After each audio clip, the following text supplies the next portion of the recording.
5 días antes de morir, Jesús entró a Jerusalén como un rey, pero la multitud que gritó Hosana el domingo gritaría Crucifícalo el viernes. Pero el Evangelio de Lucas nos revela algo que la mayoría pasa por alto. Dice que cuando Jesús vio la ciudad desde lo alto del monte de los olivos, se detuvo y lloró. No se emocionó con los aplausos, ni se dejó llevar por las alabanzas, sino que en medio de esa fiesta rompió a llorar. Y las razones de esas lágrimas contienen un mensaje que 2000 años después sigue siendo urgente para ti. En medio de los aplausos, Jesús no sonrió, lloró, y esas lágrimas cambian todo lo que crees sobre este día.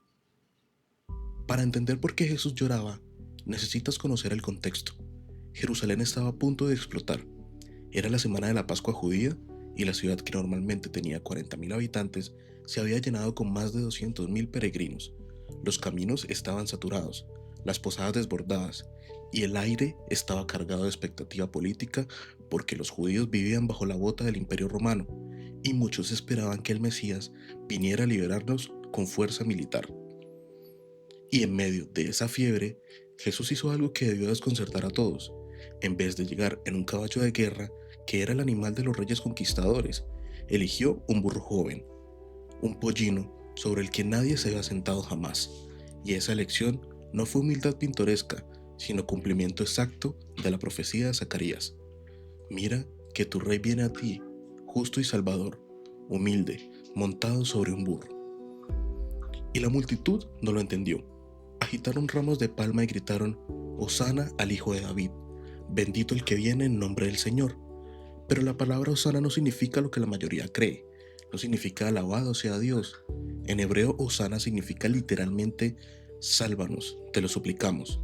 Era un grito de auxilio, un clamor desesperado de un pueblo que necesitaba ser rescatado. El pueblo esperaba un Mesías político, un nuevo David guerrero, que aplastara a Roma y restaurara el trono de Israel. Y cuando los generales romanos entraban triunfantes a una ciudad, lo hacían en caballos blancos de guerra, rodeados de legiones, desfilando prisioneros encadenados. Y eso es brutalmente lo que la multitud quería que Jesús hiciera. Querían un rey de fuerza bruta, un libertador militar, un general con espada que les devolviera el poder. Un rey que elige un burro en vez de un caballo es un rey que prefiere tu corazón antes que tu aplauso. Hosana no es alabanza, es auxilio. Sálvanos, te lo suplicamos. Y 5 días después, la cruz fue exactamente esa salvación. Y lo que la gente no entendió es que Jesús sí venía a salvarlos, pero no de Roma, sino de algo infinitamente peor, del pecado, de la muerte eterna, de la separación de Dios. Y esa salvación no se logra con espadas, sino con una cruz. No se conquista con ejércitos, sino con amor. Y el problema de la multitud es el mismo problema tuyo y mío. Queremos que Dios resuelva lo urgente y Él insiste en resolver lo eterno. Querían un guerrero. Dios les envió un servidor. Y eso los enfureció tanto que en 5 días lo mataron. Los fariseos vieron toda esta escena con terror, porque la multitud estaba proclamando a Jesús como rey, y le dijeron, Maestro, reprende a tus discípulos. Y Jesús les respondió una frase que debió helarles la sangre. Les dijo que si ellos callan, las piedras mismas gritarán, porque la entrada del rey a su ciudad era un evento cósmico que toda la creación reconocía, y ni siquiera la materia podía quedarse callada. Si ellos callan, las piedras gritarán, hasta las rocas reconocen al rey. La pregunta es si tú lo reconoces. Y aquí es donde aparecen las lágrimas, porque Jesús miró a Jerusalén y dijo llorando, si al menos hoy comprendieran lo que conduce a la paz, pero ahora está oculto a tus ojos. Y esas lágrimas son quizás las más reveladoras de todo el Evangelio, porque Jesús no llora por él mismo, no llora por lo que le van a hacer en 5 días, llora por la ciudad, llora por la gente que lo aclama sin entender quién es realmente. Y lo que Jesús veía con sus ojos divinos mientras lloraba era el futuro de esa ciudad, porque 40 años después, el general romano Tito llegaría con sus legiones y sitiaría Jerusalén durante meses. La hambruna sería tan terrible que las madres cocinarían a sus propios hijos, y cuando el ejército finalmente entró, arrasó con todo. Destruyó el templo piedra por piedra, hasta que no quedó una sola piedra sobre otra, exactamente como Jesús lo había profetizado. No quedará piedra sobre piedra. Jesús lo profetizó llorando. 40 años después se cumplió exactamente. Y por eso Jesús lloraba, no por sentimentalismo, sino porque veía a la ciudad que amaba corriéndose a su propia destrucción y negándose a escuchar. Y esas lágrimas son las mismas que Dios derrama por cada persona que se aleja de Él, pensando que sabe más, por cada alma que elige el camino ancho, creyendo que es mejor, por cada corazón que rechaza la salvación porque no viene empaquetada como lo esperaba. Y lo que Jesús creía era que esa misma multitud que hoy gritaba Hosana, el viernes iba a gritar crucifícalo. Y eso no pasó porque la gente era especialmente malvada, sino porque querían un Dios que se ajustara a sus planes.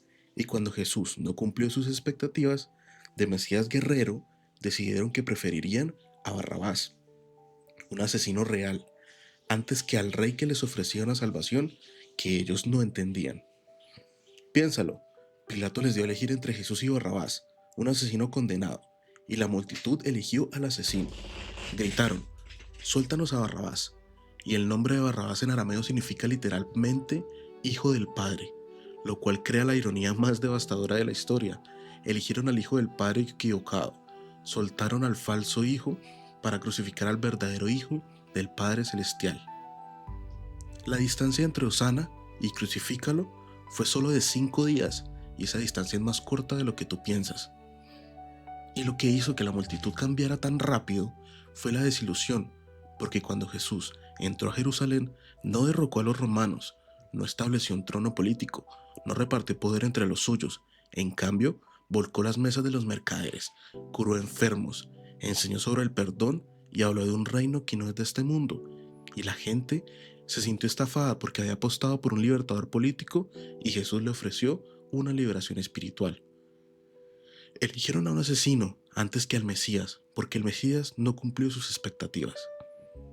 Y esto conecta con tu vida de una manera incómoda, porque la pregunta del Domingo de Ramos es la misma para ti que para Jerusalén. ¿Vas a recibir a Jesús como Él es?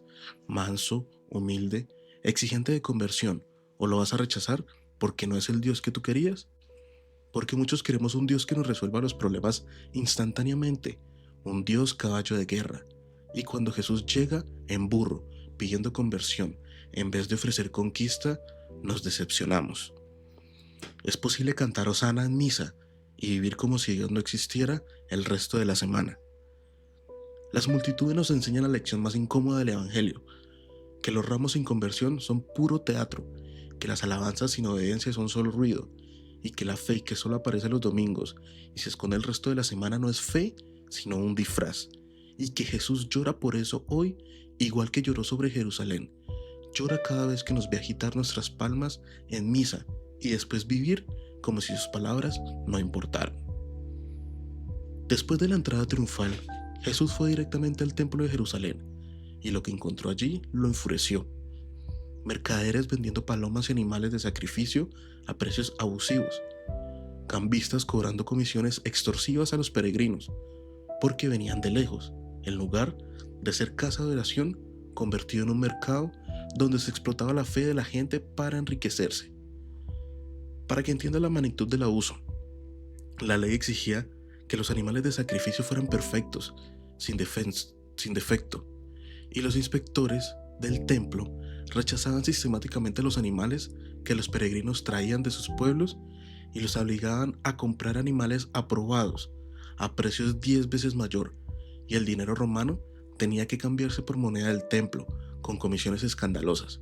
Habían convertido la casa de Dios en un negocio donde los pobres eran las víctimas.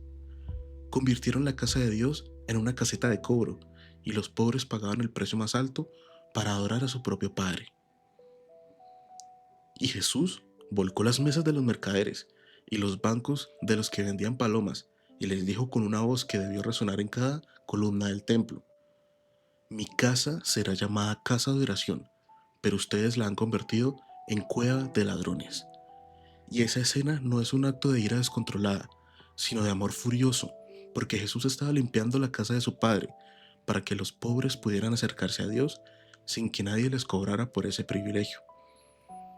Jesús no volcó las mesas por ira, sino porque los pobres merecían llegar a Dios sin que nadie les cobrara por el camino. Y el Evangelio de Mateo añade un detalle precioso que la mayoría pasa por alto. Dice que después de que Jesús limpió el templo, se le acercaron ciegos y cojos y los sanó. Los que habían sido excluidos del templo por los mercaderes ahora tenían acceso directo a Dios. Los marginados entraron donde antes les cobraban. Los enfermos fueron curados donde antes eran ignorados. Y esa es la verdadera revolución de Jesús. No derroca gobiernos, sino barreras entre Dios y los que más lo necesitan. Y hay algo que necesitas preguntarte. ¿Qué mesas necesita Jesús volcar en tu vida?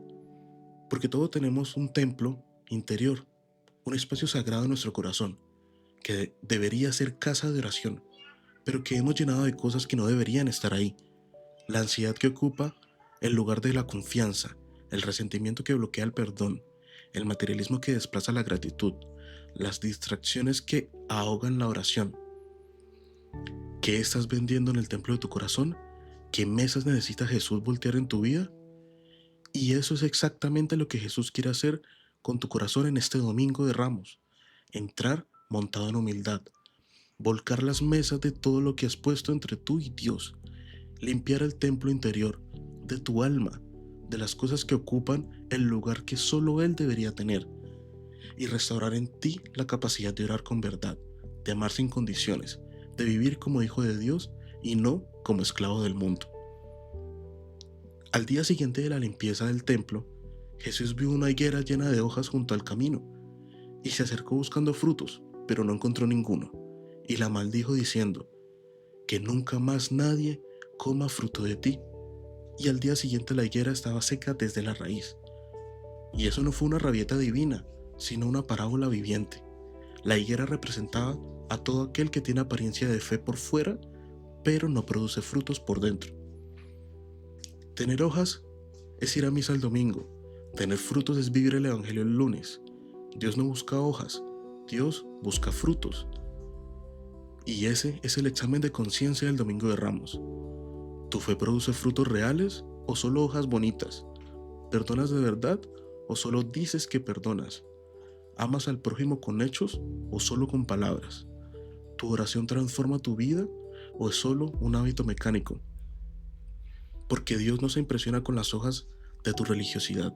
Dios busca el fruto de un corazón convertido. Hay un detalle más que revela el corazón de lo que pasó el Domingo de Ramos.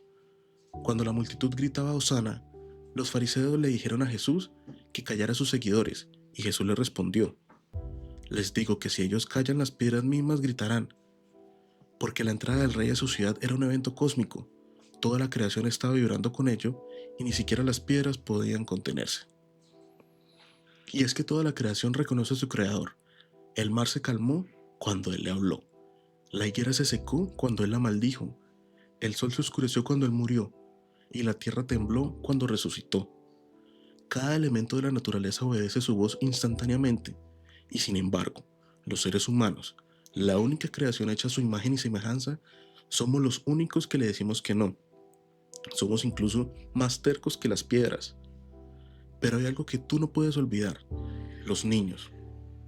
El Evangelio de Mateo nos dice que cuando Jesús llegó al templo, los niños gritaban Hosana al Hijo de David, y los sacerdotes se indignaron, pero Jesús los defendió citando el Salmo 8.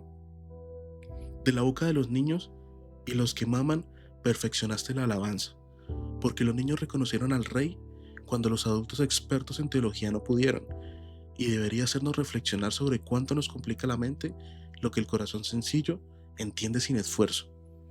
Los niños reconocieron al Rey cuando los expertos en teología no pudieron. La fe sencilla ve lo que la mente complicada no alcanza. Y Jesús mismo lo dijo, si no se convierten y se hacen como niños, no entrarán en el reino de los cielos. Y no estaba diciendo que seas infantil, sino que recuperes la capacidad de confiar sin necesidad de entenderlo todo, de maravillarte sin necesidad de explicarlo todo, de creer sin necesitar controlarlo todo, porque la fe no es un ejercicio intelectual, sino un salto del corazón, y los niños saltan sin calcular si alguien los va a atrapar. La fe no es un ejercicio espiritual, es un salto del corazón, y los niños saltan sin calcular su llegada. Así que este Domingo de Ramos, cuando estés en misa, sosteniendo tu palma, quiero que cierres los ojos un momento y te hagas una pregunta honesta. ¿Estoy recibiendo a Jesús como Él es? Porque un rey que elige un burro en vez de un caballo es un rey que prefiere tu corazón antes que tu aplauso. Y cuando sostengas esa palma, recuerda que en la antigüedad las palmas eran símbolo de victoria y de compromiso. Al agitar tu palma, estás haciendo una declaración pública. Reconozco a Jesús como mi rey. Y esa declaración no termina cuando sales de la iglesia, sino que comienza ahí, porque tu palma es un pacto, un compromiso de seguir a Cristo, no solo el domingo, sino cada día de la semana que empieza. Y recuerda que este Domingo de Ramos no es un día aislado, sino la puerta de entrada a la Semana Santa, la semana más sagrada del año, la semana donde caminamos con Jesús desde los ramos hasta la cruz y desde la cruz hasta la tumba, vacía. Y si vives esa semana con el corazón abierto, si dejas que cada día te transforme, llegarás al Domingo de Resurrección como una persona diferente. La Semana Santa comienza hoy. Y si la vives con el corazón abierto, el Domingo de Resurrección serás una persona nueva. Y cuando escuches el relato de la pasión, recuerda que la distancia entre el Hosana del domingo y el crucifícalo del viernes es mucho más corta de lo que tú piensas, y que la única manera de no repetir la traición de Jerusalén es dejar que Jesús entre no solo en tu iglesia, sino en tu casa, en tu trabajo, en tus decisiones, en tus relaciones, en todo lo que eres. Este Domingo de Ramos, no dejes tu palma tirada en el suelo al salir de misa. Llévala a tu casa, ponla junto a tu crucifijo, y cada vez que la veas, recuerda la promesa que le hiciste a Jesús cuando gritaste Hosana.